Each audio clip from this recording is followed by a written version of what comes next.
That was cool. Yeah, really cool beat. I really like that. Really, really good. So for me, I mean, it was like, as I mentioned, it was one of those bands I thought I wouldn't like, super popular, and I think that shows the kind of like age of me a little bit. We like these new bands coming up in the place, all this sort of stuff. But I really liked it. It sort of was good enough that I'd want to go back and maybe listen to some of them and see what they're all about. I thought that was really good. Yeah, I think it's an interesting introduction to 21 Pilots. I didn't really know them either. Again, like the last song, to me, it was a sort of like a radio-friendly pop rock song. So, yeah, quite good, but, for me, also pretty average. Like, it's sort of like, I don't know, unsalted pasta. It's good, but because it's pasta, but it's bland. It's not, Oh, I love that. You're comparing 21 Pilots to unsalted pasta. You know what, Jacopo? That is amazing. Actually, I really enjoy that. I think, you know what? You should do every single song. Every single song should be as if like Italian ingredients in a recipe. As if it's food. Yeah, 100%. Like like an Italian dish, like a little classic dish. And I think you should actually like rate it in that sort of way. All right. What's the top? Like a fucking incredible pizza or something? I don't know. Yeah. What's the best possible? Well, a nice ravioli. I don't know. I'm just fucking dreaming right now. Oh God. Getting close to dinner time. I know. That's what I'm thinking of as well. Mike's just thinking about food, and we're like, always, guys, always. we're still. All right. We're announcing Serotonin Food Review Show. Yeah. Yes. Oh, mate, that'll be amazing, wouldn't it? Serotonin cook a long life. Done. But yeah, no, I mean, I really like that track. I thought it was cool. It had really good vibes. It wasn't anything special. I feel like it was something that could have been, again, like the last track, probably released in the mid 2000s, and it probably would do quite well, I think, back then. But right now, it feels like it's been done before.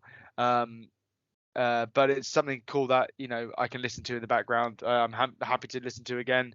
For me, I'd probably rate that a 6.3, I would say, because I had a bit of a groove going to it, and I quite like the electronic side in there as well. So yeah, 6.3. I would tend to, Mike. I might rate it slightly above Rag and Bone Man, just because I felt it was a little more original, maybe. But then Rag and Bone Man has the, I guess, natural talent going for him. So I feel like it's not really fair to give one or the other a bonus. So I'm going to rate these guys a 6 as well. I'd listen to them. It's a fun song. I'll listen to it if it comes on. Not getting into my playlist, but if it's on, I'll listen to it and I'll enjoy it. Like if it's the background of a bar, sure.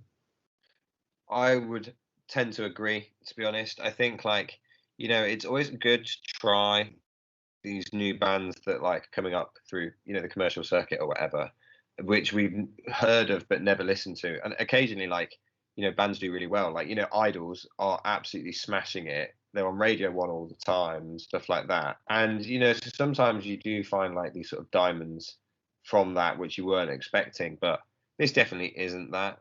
And it was interesting to listen to it. And again, I agree that if it came on, you'd enjoy it, and that's great, but it's not something you would actively seek out to listen to again. And I think that's probably how I'd sum this up, and it's probably how I'd probably sum up 21 Pilots if I had to make an assumption without listening to them. And I like your pasta, it's a bit bland, need a bit more salt, a bit more pepper. Do you know what I mean? But yeah. I'd probably rate it similar to Mike. I might, because I added them in and gave them the benefit of the doubt, I'll give them a 6.4 just to be nice, but it wasn't That's anything. fair enough. It's going nowhere near the playlist is basically what I'm saying. So yeah, that's fair. I mean, good, but like, yeah. It's just not quite there. I think if it had a few more elements to it, if they added a bit more, because I felt like it was the same sort of beat all the way through. There wasn't any sort of change. There wasn't any sort of, there was nothing that made it interesting, elevated it to the next sort of level, I would say. I don't know. For me, it sounded like a song that was essentially produced to be radio friendly. That's what is absolutely fine, like it's cool. Do your thing, guys. Make money, whatever. I don't care. But like, it's not gonna change music history. That's a big statement in general, anyway.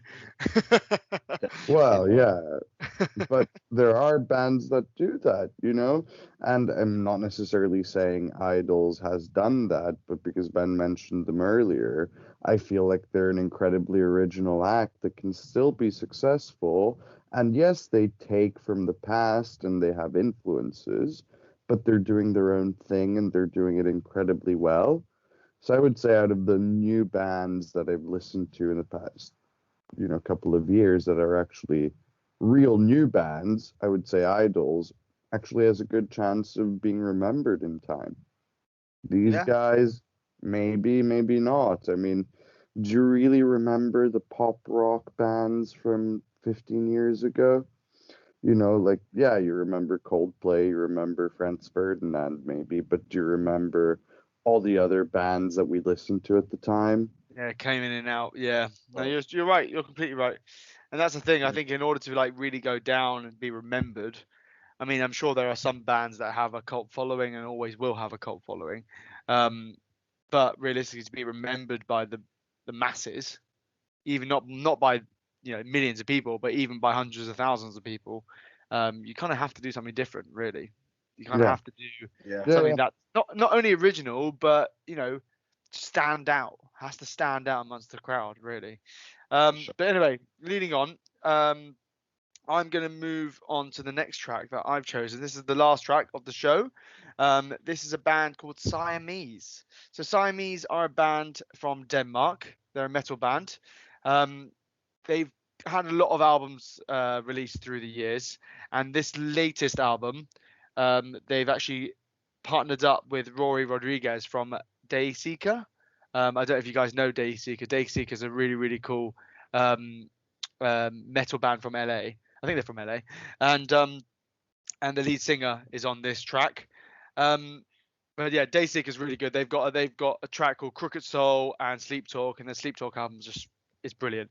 It's great. And well, I listened to this track and I thought it'd be really good. I thought I'll share it with you guys, and I'm curious to see what you think. So let's give it a go. This is Siamese and Rory Rodriguez with Enough Ain't Enough.